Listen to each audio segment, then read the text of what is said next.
In this video, I want to talk a little bit about the oil heat simulator. For the mechanical for oil class, you will be required to use the oil heat simulator. Okay, we've already given instructions on how to install the Schematics software. We've given you instructions on how to set up remote desktop client. And if you don't have those instructions, they've actually been videoed and they are on my YouTube channel. And they're also at the start of the last course, and I sent you an email on it when you first started it this term.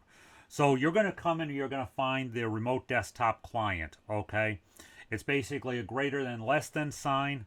Looks a little bit like the one up in my top left-hand corner of the screen here, okay? It's the remote desktop client, okay? And I'm not sure you can see where my mouse pointer is right now, but it's that. Okay, you're going to click on it. You're going to go into it. If you have everything set up already, you have a campus with a Schematics, okay? So what you're going to do is you're going to sign into that Schematics server. If you get a security error, you're just going to accept it and move on.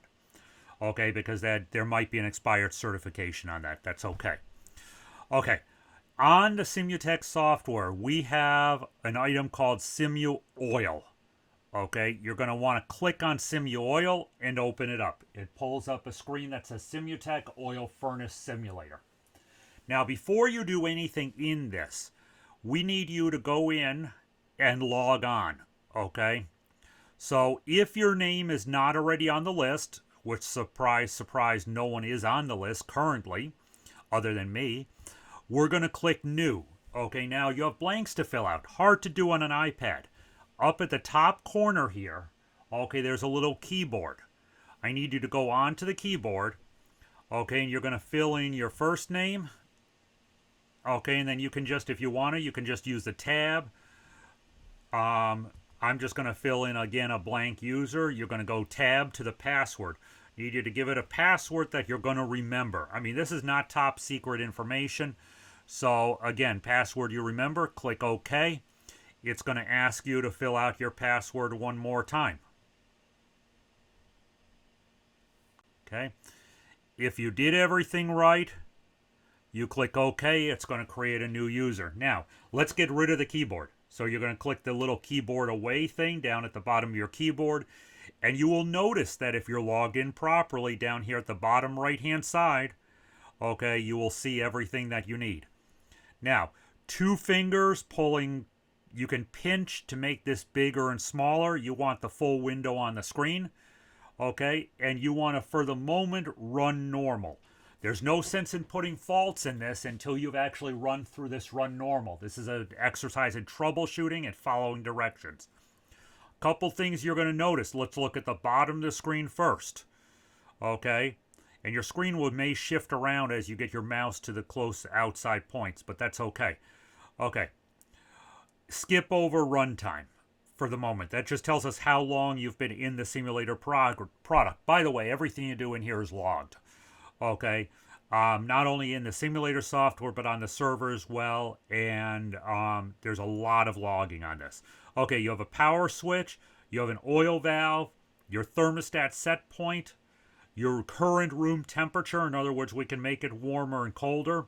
And the outdoor temperature. Special thing about the outdoor temperature, the colder it is, the more heat wants to leave the house and go to the colder area. You also have controls down here, okay, where you can do some setting of controls. We're not going to worry about that right now, but you can set your fan limits, you can set your oil pump pressures, you can set your tank levels, you can reset your safety switches. Okay, so there's a whole thing, a bunch of things you can do down there with the controls. Top left-hand corner, you have your oil gauge, lets you put gauges on. You have temperatures you can put in different places. So if I click thermometer, I can put a temperature in my supply air, or we hope. And then once I have this set, once I have my thermometer up on the screen, I can click on it and I can put my, I have supply air, return air. And once I have the item on the screen, I can click on it and put the thermometer probes in different places.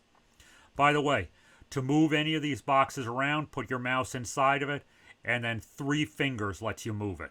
Okay, so again, you can drag around with 3 fingers. I'm showing you how to do this while using an iPad so that we don't have any issues with actually using an iPad. Okay, to get rid of any test instrument, just go click on it again up here. Okay, and then click on it to pull it up, and I'm going to clear all, and okay, and it goes away. Okay, you can come over here. We have combustion analyzers. Okay, we can put a draft gauge on. I have combustion analyzers. That gives me different temperatures and quantities. I have fuel levels. I can look at different components. So if I wanted to look at the blower wheel, I can look at the fan cage and belt. Once I've done that, okay, I can come over here and get rid of it. Then I can pick another component to look at, air filter, and so on and so forth. So there's a lot of things I can look at in there, okay, that I can see. You have repair tools, diagnostic and repair sequences. We have the specifications for the equipment that will show up. Again, 3 fingers inside with the pointer inside the screen. You can drag this around. Single finger taps and closes. Okay, I can lock temperature.